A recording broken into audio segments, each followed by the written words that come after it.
Hello there, outliers. Niiamah Shang here, and thank you so much for letting us be a part of your journey here. We are the Outliers Edge, where we come together as a community to keep growing who we are and actually raise the average by bringing that the parts of ourselves that are different and helping to shape the world from there. I have with us an outlier here today by the name of Cara Wilde, who is out there shaping her world, and I am incredibly honored to bring her story, bring the purpose that she lives, and honestly, just her way of being out for all of us outliers, so that we can grow in it. Cara, it's an absolute pleasure to be here. Thank you so much for saying yes to this invitation. Oh, thank you for having me. It's a pleasure to be here. Yeah, it's a pleasure to be in space with you.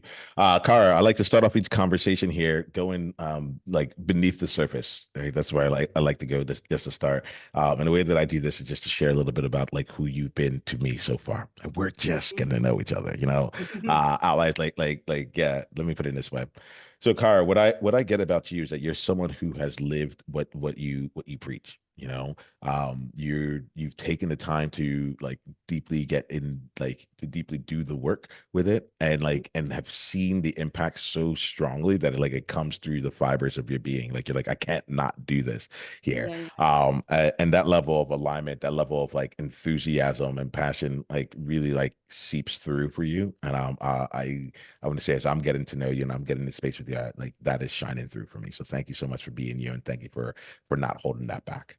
thanks for saying that. Yeah, yeah. So like I'm now I'm sharing a bit about like the impact you've had on me so far. I like to give outliers here a chance to get to know you. And the way I look at it here is like I'm looking for like I really want to give them some context for you, because we're going to be talking about things that are more ethereal. We're going to be talking about your own experience. And I think that one of the things we Hmm. like to do here is to bridge the inner conversation we're having, a conversation about like, our inner parts with the external realities that we're creating. So can you let us know about the game that you're playing, and tell us about you? Like if essentially just give us a chance to get some context about who you are so we can continue the conversation. Yeah. Okay. So I guess really, if I lean into that, I am a deeply spiritual person, and I think the idea of spirituality is an interesting one. So for me, it means wholeness. So Mm, bringing all of our parts and being whole.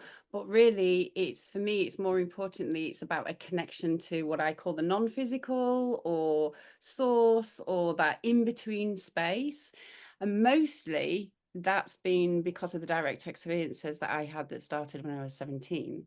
So and that's a long time ago.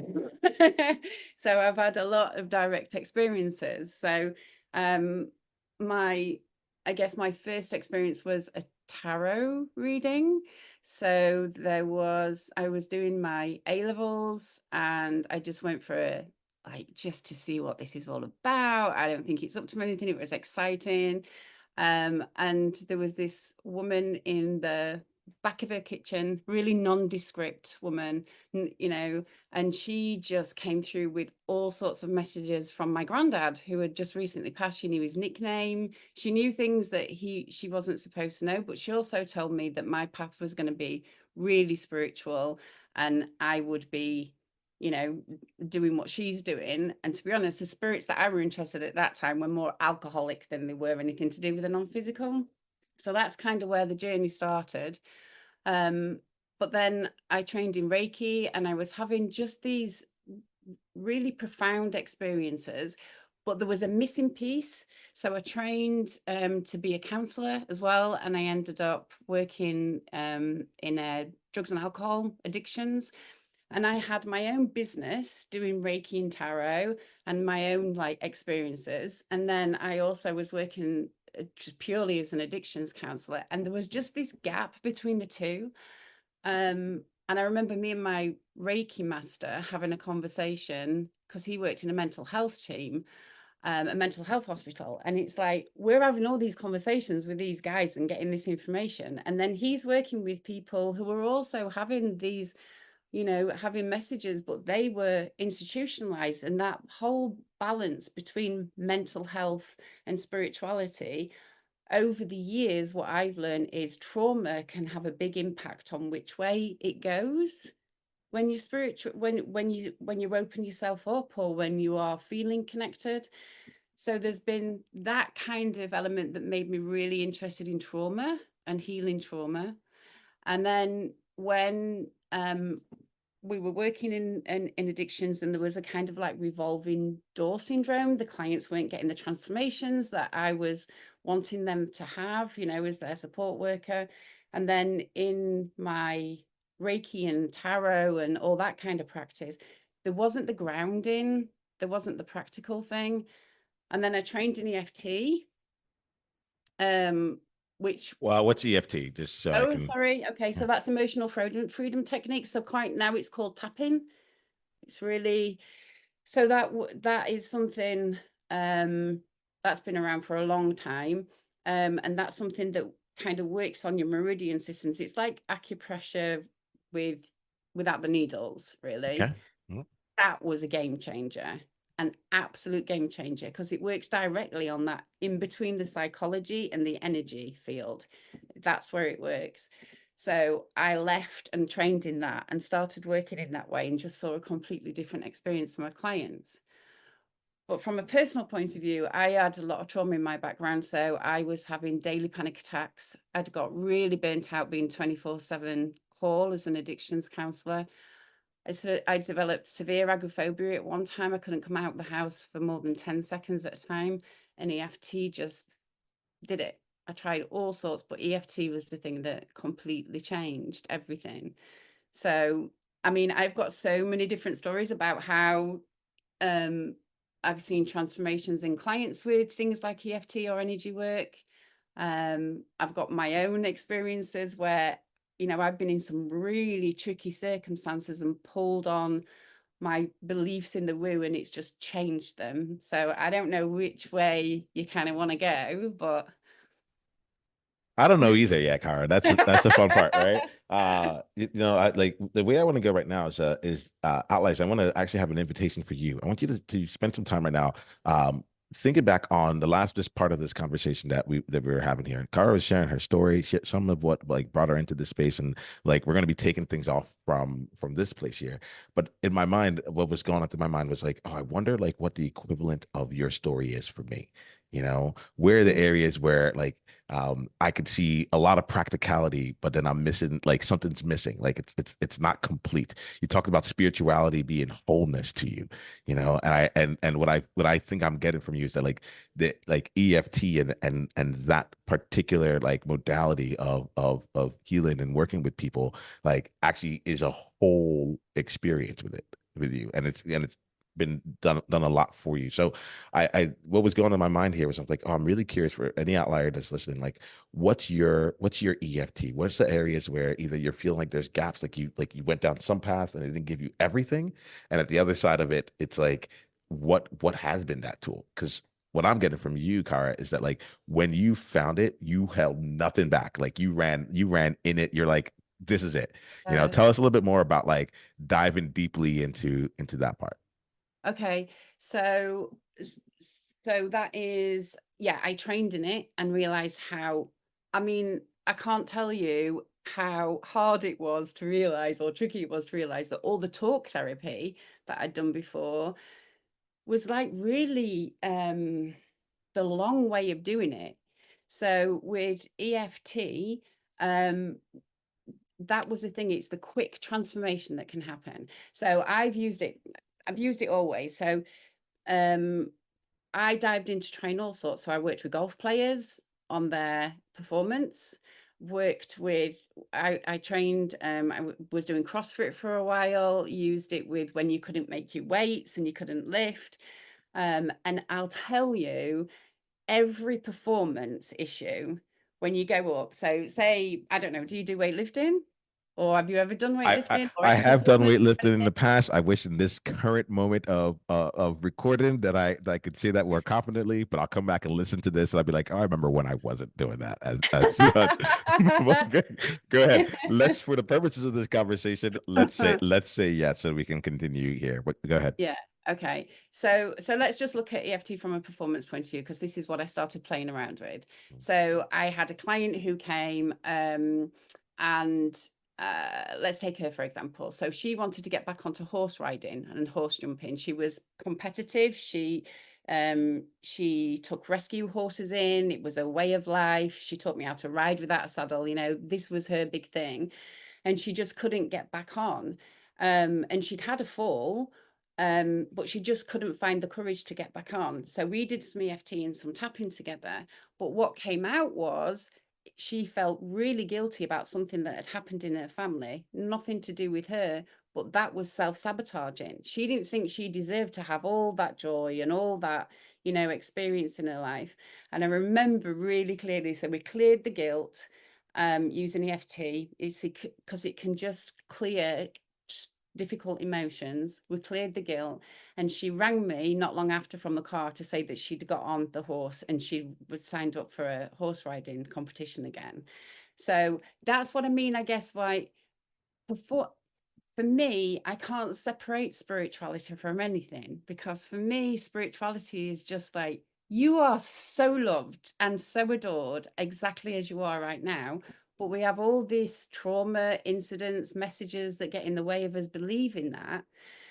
And so EFT, or the healing that that I've been involved in, dissolves the parts of us that think we don't deserve the thing that we want, and that's the wholeness. I don't know if I'm making any sense, but that's the wholeness journey for me. You can't. Can I ask you what when someone says, I don't know if I'm making any sense, my question is like, what sensations are you feeling right now? What sensations am I feeling? I suppose I'm feeling a little bit like sensations are, I'm quite activated because Mhm.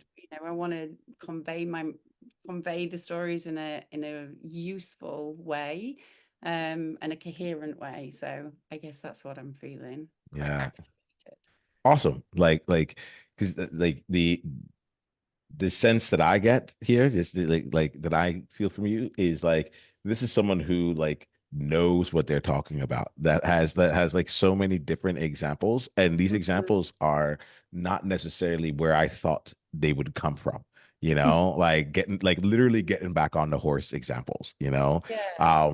And then like, and the other things that were coming to me as you were talking was just like, we had talked before we hit record. I'm like, hey, just I think you're gonna bring something really fun to this community because I'm someone who's like a maximizer. I want to go and build toward the future, and I'll address pain in the past or like trauma there, but I can't, like, I'm not a healer of that, Mhm. and so like it's really lovely to hear you speak with such like conviction and confidence, and just like, and it's not even confidence. We were talking like it's just a deep knowing. I hear you talk, and it's just like the way that you talk about this stuff is that it's like the color blue. Like you're like, well, that's just blue. I don't know how else to describe it. Like it's blue. There are Yeah. tinges in it. There are a whole Yeah. spectrum. There are Pantones and all that stuff. But at the end of the day, we know it's blue and it's not yet purple. Mm. Like I just kind of hear that level of like assuredness in what it is that you do and where it comes from. So does that make sense? What sensations are you feeling now that I say Yeah, that yeah. back to you? I'm quite peaceful now. Yeah. Okay. All Yeah. right. Yeah. I really want to say like, um, like what you're saying is really hitting me, and it's making, I'm asking myself different questions as it goes on. And, Mm. um, like, yeah, I'm glad, like, please keep bringing it. Cause it's really cool. There's a Um, please. there's a story that's rising to the surface in me Yeah. that is, I think, when it comes to, we were we were kind of joking a little bit before about the woo, and part of, I think, for people like me that are channels or healers, or they get messages from their guides which can be ridiculed sometimes, and rightly so in some ways. Not all of it out there in our spiritual field is grounded, and I think we need to clear up that bit a little bit. But most of my friends are connected to that non-physical level, and there's a story that's rising up in me to sort of explain why I take it so seriously, I guess. So it's quite it's because it's such a powerful story, I think. So I was with a family member, And unbeknown to me, she was in a violent relationship, and so she'd come back to this country. They were both upstairs, and he kicked her down the stairs, and she was 6 months pregnant. And I was in the living room, and I didn't know what to do. And he was coming down the stairs, and he was getting more aggressive towards me, and there was no way I was leaving. And I just kept saying to him, I'm not going anywhere. I'm not going anywhere. So I'd worked in domestic violence, but this did not prepare me. There's not much you can do.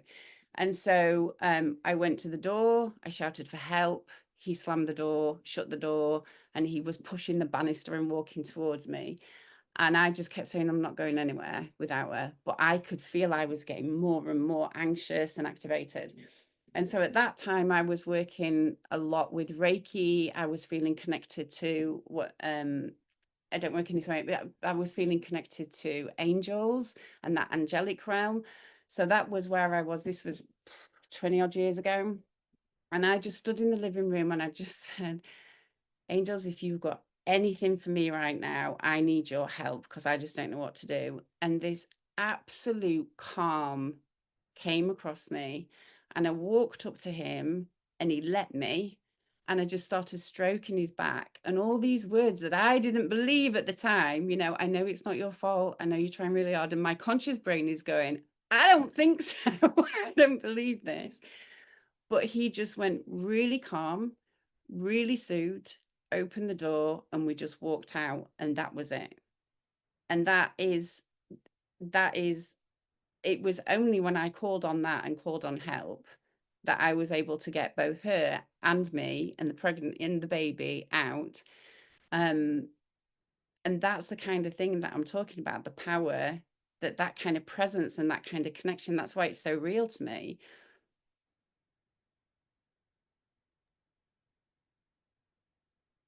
I'm glad. Thank you for bringing this in, Cara, because on multiple levels. Sorry that the incident happened. Thank you for being there and calling on all the powers that you had and not leaving anything out there. I Mhm. also hear from you, like, so there's the specifics of the conversation, of the story you told me, and um and the situation that's there. um where I'm going to focus on here is, one, you bring in like how you like invoked what you had, you know, like Mhm. in this situation. Like this is one of the things that I'm really enjoying about talking to you, is that like you talk about like the like it can is it practical, you know?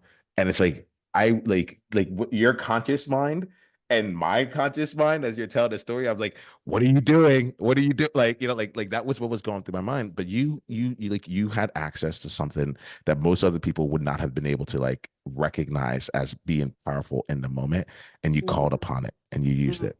Mhm. And like when you share that, you felt like you felt that was being called into you at this moment, when you like in sharing that story with us right now. What's something that like you would love, like I call it an outsight. I'll ask you about some of your own insights, but I call an outsight, which is a takeaway or a message that you would want for any outlier who's listening to get from that. We are never alone. Like, no matter how bad or how despairing, it's not just from this story either. But if I just knew, if I could say one thing to everybody, and that would be the only thing that I would ever be able to say, it would be that we are never alone and we have unseen friends. And so I call them angels. People might call it life force. People might call it interconnected, like connecting with human spirit. I don't care what name it is. I have got my own name, but we're never alone. And there's always a way out of everything. Always. And That would be. outliers, yeah, outliers, you can't see this here, but Kara's like deep, like knowing, like, oh, he's like, oh, I like this is it, this is the message to see. So I want to like make sure I'm also putting that through, Mhm, like through mhm, the sound waves here. Y'all probably got it. You can feel the conviction from her. You can feel this here. All right. mhm. I like, so where I want to go is, I want to take some time here just to like bridge some things for outliers as well, who on multiple levels. So there's I'd like to keep sharing back how you like how my experience of you owning yourself. All right. Because I feel like um I know this even with myself right now. There's an ecosystem that I'm building. Right? I'm like it's a 25-year thing that I'm putting together, so on and so forth. Mm, And it's like one of the real reasons I'm here on this planet. Right. And mhm, you talk about being like whole and like and connected. And like for me, I'm like, I know that like I'm here to bring people together. And mhm, yet for years, I'm about to say decades, but it's not decades. It's been at least like I've been doing I found myself not being true, not staying true to the actual thing. So an example of this is one-on-one coaching, right? I learned how to be a one-on-one coach, but like my main thing is like I have a huge energy and I can actually have capacity mhm, for a lot of people, and mhm, so I can bring intensity to one person, but that, like even that I hold back on because it's like you don't need all that intensity. And I find myself, candidly speaking, for a long time waiting for permission to build the thing that I want because I couldn't see it fully. And I didn't know how to bring other people on board with this thing that I couldn't really like see, couldn't really touch. mhm, Right. mhm, Right now, we're having conversations about being connected with universe and spirit and angels and so on and so forth. Right, mhm, also things that we can't really see, or not everyone could really see. Also mhm, things that we can't really touch, just like a vision. So like as you're talking about this here, I'm really relating to you, not through the same spiritual realm, because mhm, unfortunately, and this is my thing, I look at it as like I don't think it's deficient, but it's like you got something I don't have. Like my talent, my gift isn't in that space. I'm glad that you have it because I don't got it. I did a past life regression the other day, and uh-huh, I was like, these are skills that I just don't have access to. But I do relate to you as I'm hearing this through like that element of like trusting in the ethereal, trusting in what we know to be true or what yeah, we know to be powerful and still walking through it. So when you share that story with me, I'm like, wow, you were in an intense moment and you called upon this like this power that you knew to be true out here. I'm in like a much chiller environment, and like and all I have is a vision that I think people could like get behind all this stuff here, and I'm not even stepping into it the level that I want to. So this feels like I like to call myself in when these kind of things happen, and mhm, also just like bridge a gap between bridge the gap between like what's commonly treated as ethereal or like or thrown away when it's like this is just as tangible as the other experiences we're having. It's just spoken about in a different way. Uh, yeah. What you got? yeah, yeah. So it is very much like an internal thing. I love how you make that connection to a vision because that is like as well. So how I experience a lot of my direct experiences is an internal knowing, an internal thing, and then evidence shows up on the outside, to show Mm, me that what I'm picking up is true and it's correct. So whether I get guidance or whatever, if it doesn't translate into a physical life, I'm not interested. Like that's got to happen for me. So it's very much, I love how you say that about the vision, because mhm, that's a very much an internal thing. You can have a lot of naysayers around you, and mhm. then you take the action or you do whatever you do, but it's got to show up in physical reality or physically for it to be any fun or have any practical experience or any reason for doing it. Yeah. um I gotta say, like Cara, I'm getting caught in this moment. I like to make an invitation for any outliers here, to share this episode with anyone that they feel would be like called in to this message, whether it's from the spirituality side, whether it's from the wholeness. I think what we're speaking about is really just like deep levels of wholeness, deep levels of trust and being able to use the things we know to be true and mhm, with it like and bring them out into the world, right? For you, mhm. you've done it through Reiki, through like I've been hearing you just kind of like bringing all the different modalities. So that's the other thing I get about you is like you didn't just like go online, find a $20 course and like be done. You became a master at this. You became like you're a deep practitioner in what you do, Yeah, and so so I want, because if I can, I'd like to please, challenge you on something that you just said about yourself. please. That's so when you Yes. said Oh, you yes. don't so when you said you don't have the gift, Mm, okay. So I know why you're saying that, and I know that a lot of the time it's perceived as a gift, and I don't. My big thing is it's not a gift; it's a skill. So I didn't know anything about this world until I was 17, and then it just came from nowhere. But I chased it. So I think we're all born mystics, for the want of a better word. We're all born connected, we're all born psychic, we're all born knowing, intuitive. You can see it in kids, and then it gets conditioned the hell out of us. This is part of why I want it normalizing again, but it gets conditioned out of us. It's like, no, that, this is how the world works, and no, that's not really true, and no, these things don't exist. And I've heard kids have like really great insights, or they've seen something that they think is like a ghost or something non-physical. Like, no, it's not. So it gets conditioned out of us, and then we've got to be serious and practical and take all this action and do, we've got to be what the Western world wants us to do. So for me, it's a skill that I have owned over and over because I've practiced it every day since I was 17. And I'm not saying it to for any other reason than if anybody's interested in it, it's because it's for them. So I'm not really that bothered about golf, so I won't go off and practice it. Nobody can convince me that I'll have a go at that. I like rowing and gig rowing. I fancied having a go, so I threw myself in and I did some competitions. This captured me, spirituality and the non-physical. So I practiced it and practiced it and practiced it. So if there's anybody listening who's like, I really fancy having a crack at all of this, but I don't think I've got the gift. If you are interested, you can develop skills in all sorts of different areas around the kind of things that I'm talking about. Oh, Cara, I'm deeply appreciative that you changed the frame on this, right? Because I was like, I love like everyone's a mystic. And I think outliers, we all know the things that we have gotten better at because we have simply chose to pursue it and then Mm-hmm, gone down that path of master. And I think that's what I feel like I'm getting from, like, I feel this mastery path that you're on. mm-hmm, mm-hmm. And so I'm glad that you opened it up for anyone out there that is feeling that connection. It's like, hey, this is more a skill set that was born off of something that we all have access to, and you have chosen to actually continue to build it. It goes back to like the weightlifting thing. It's like, Mm-hmm. if I continued lifting weights, I promise you I can lift more things. Yeah, for Like, but it sure. doesn't mean that like because I'm not doing it doesn't mean that it wouldn't have been available to me. Mm. I love that. And I want to thank you for that. Like, and me, like, I like to keep things.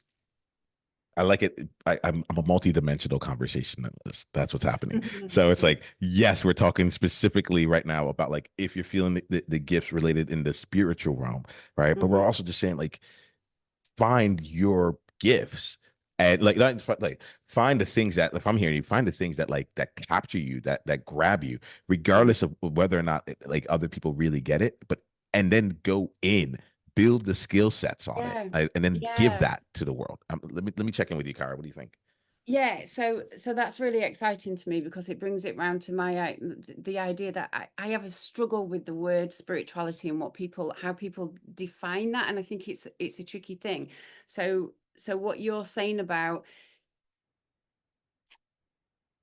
we're here to do something, and your people are definitely here to change the mold. That's the whole thing, that's the whole reason.